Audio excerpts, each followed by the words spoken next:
Right, so in this video I'm just going to be talking about a few players who have been linked with Manchester United recently. I will do separate videos on each player, going through some questions you may have about how they'd fit into the system, how good they actually are, and potential alternatives and just better players to sign. But I thought I'd just cover the players who we have been linked with, because in the January transfer window things change so quick. So if I make a video for, say, Muani, we might be out the race for him by the time the video gets released. So I thought I'd just talk about it in this video.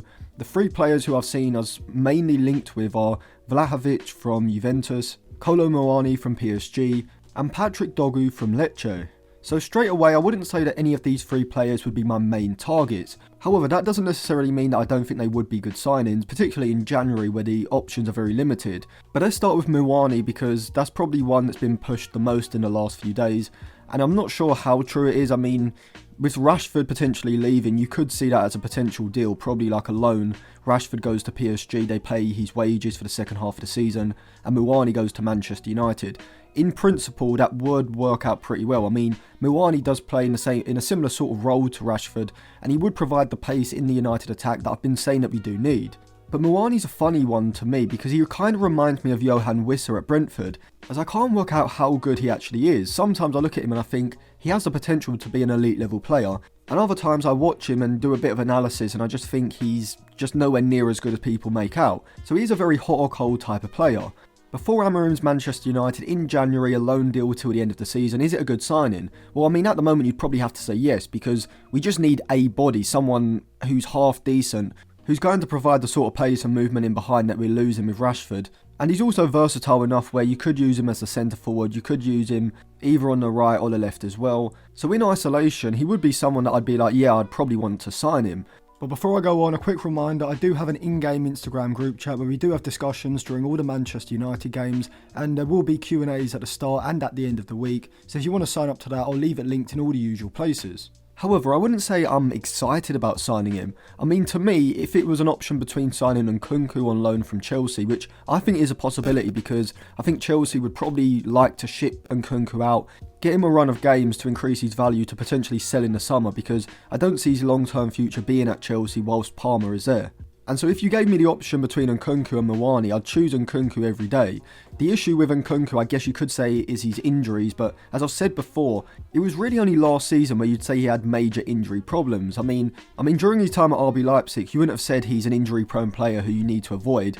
And so, particularly because it would be a loan deal, I'm not that concerned about it. Maybe I'd be a bit more concerned if we were signing him on a permanent deal. And so I guess you could say that the risk with signing Nkunku over Muani is a lot higher. However, I would say the reward is a lot higher as well. I mean, Muani's going to come in and I think I kind of know what we're going to get from him.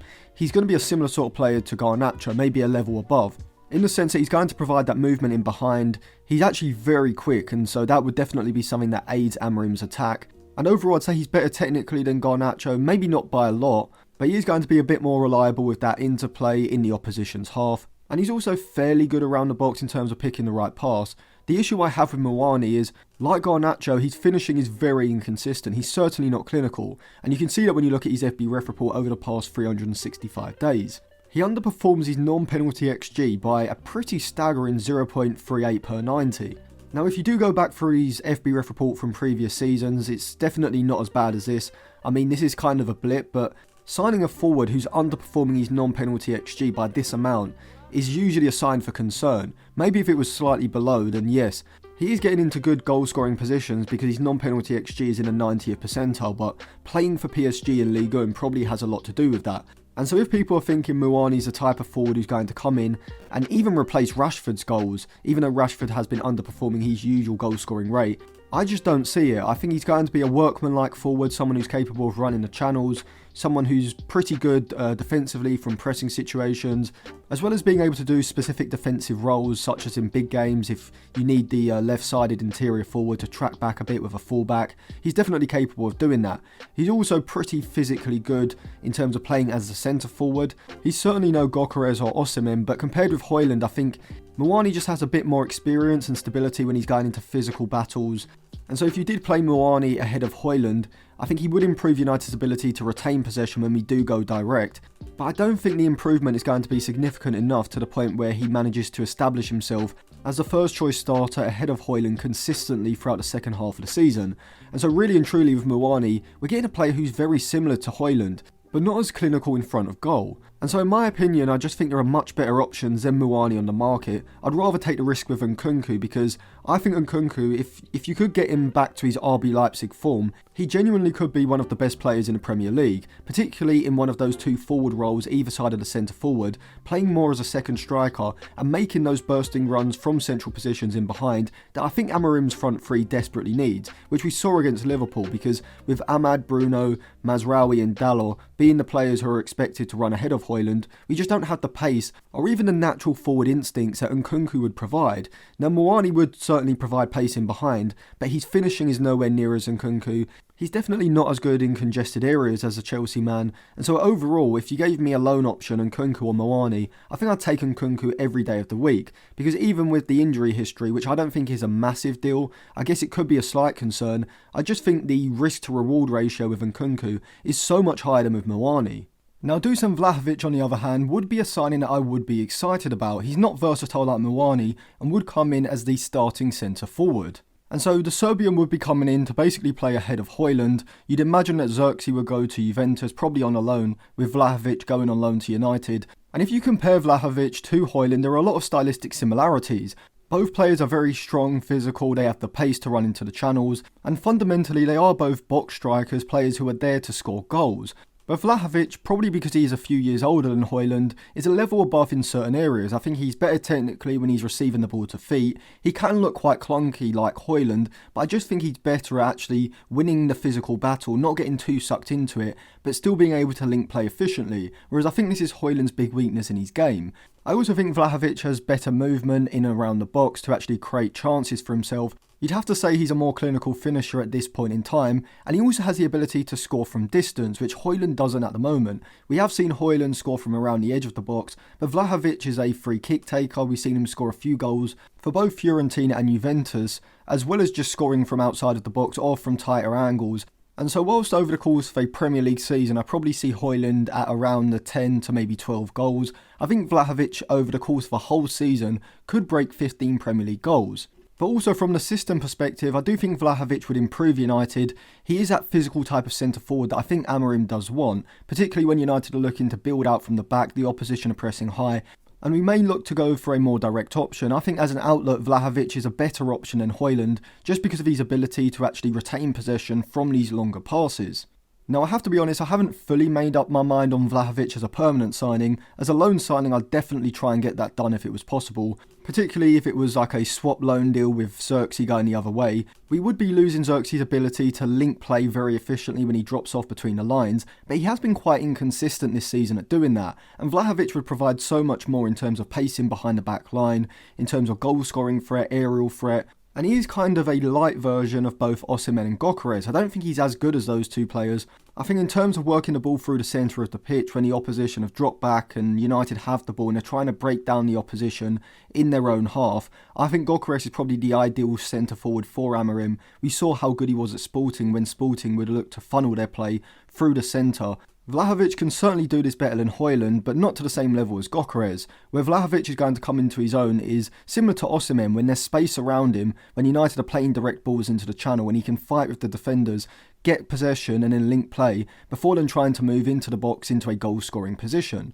And so at this point in time, I'm not convinced that on a permanent transfer, Vlahovic would be the type of centre forward that United go for. Now that may change after I do a bit more research and analyse him in a bit more depth, but at the moment I'm still on the fence with Vlahovic. I think the good thing about it is that his contract expires in 2026, so if United did sign him on a loan and he did impress, come the summer he's only going to have 1 year left on his Juventus contract, and so realistically if we were signing him, we could probably get him for like 30, 35 million, maybe even less than that, because he would be leaving on a free in 2026.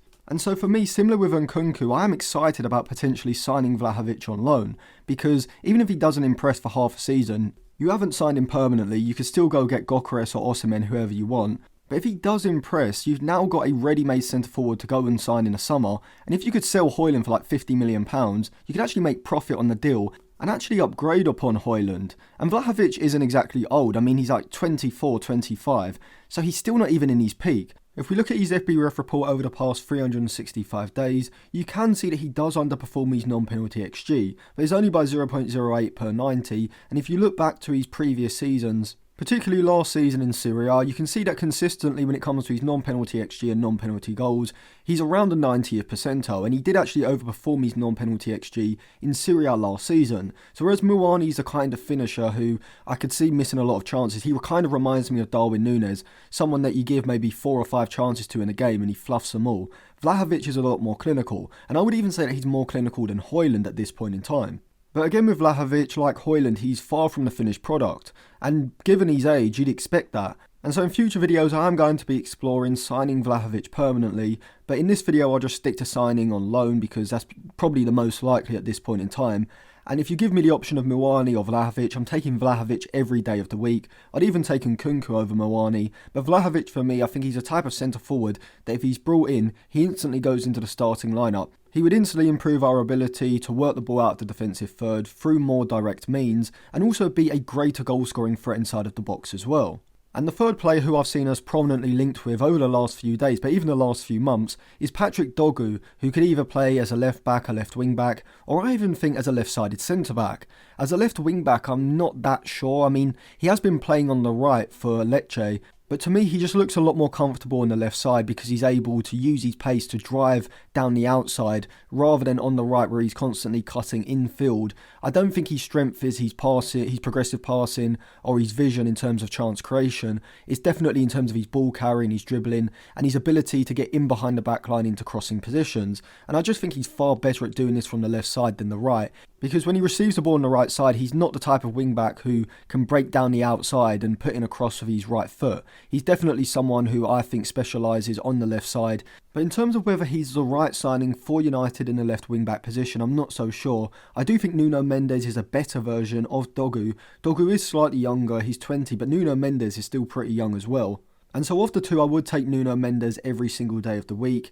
Dorgu is still someone I like, and he definitely has potential. I mean, he has all the raw attributes that you would want, particularly from a left-sided centre-back, I think. He could definitely play as a left wing-back, providing those overlapping runs, but I'm not sure whether he has the technical ability or the output to be a serious threat in the final third, if it's not making bursting overlapping runs into space. I mean, if you look at his possession metrics, even compared against fullbacks, you can see that he's substantially better when it comes to actually carrying the ball when the space is there, rather than actually being a player who's going to receive the ball and take on a player. And so offensively, I do think in the left wing-back position, he may be too limited for what Amorim needs, and I do think Mendes would be a better option. I think as a left-sided centre-back, however, he could actually potentially be the upgrade on Lisandro Martinez in the long term. Definitely not at the moment, but he's one of those players who you would feel comfortable defending space in 1v1s. I could definitely see him as a part of the rest defence in the back three. He's very quick across the ground over short and long distances, and he's a very strong tackler as well, being able to go to ground and win the ball cleanly.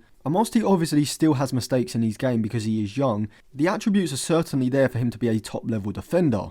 However, I just think he's a few years away from getting to the level that United need, and considering we could bring back Alvaro Fernandez for around 16.5 million, we've got Harry Amas and Diego Leon who are younger than Dorgu, but over the next few years you'd imagine they'd be able to progress into potential first team players. I just look at Dorgu as the wrong profile of left wing back that we need. I think we need someone who's better offensively, or someone who's just better all round like Nuno Mendes. But I'm not completely writing off Dorgu. I will do a separate video on him because I could see how he could work at United. However, I will have to kind of think about it, look at the potential alternatives as well as kind of gauge the price that he would cost. So overall, of the 3 players that we are linked with, Vlahovic is the one that I'm most excited about. I think he instantly comes in and improves our starting 11. Dorgu would improve us just because he's a left-footed left wing-back who, I mean, we just don't even have one of those in our squad at the moment because Malacia and Shaw seem to be eternally injured or just out of form. But in terms of the other options on the market, Dorgu doesn't excite me as much as maybe a Nuno Mendes does, or even Alvaro Fernandez, to be honest. And Muani's one where if there wasn't any other options and it was him or no one, I would take him. But to me, I think he comes in as a better version of Garnacho, someone who's he's slightly better technically, better at keeping the ball, maybe better at picking a pass around the box, but I think he's going to have the same issue where he's not clinical enough in front of goal and he does waste big chances. And I think if he was to be signed, I don't think he's a starter week in, week out, whereas I think Vlahovic would be. So let me know what you think of these three players in the comment section below, and give me some tactical and other questions to answer in the specific videos I do about these players. And of course my Patreon will be linked in all the usual places, including on the end screen now.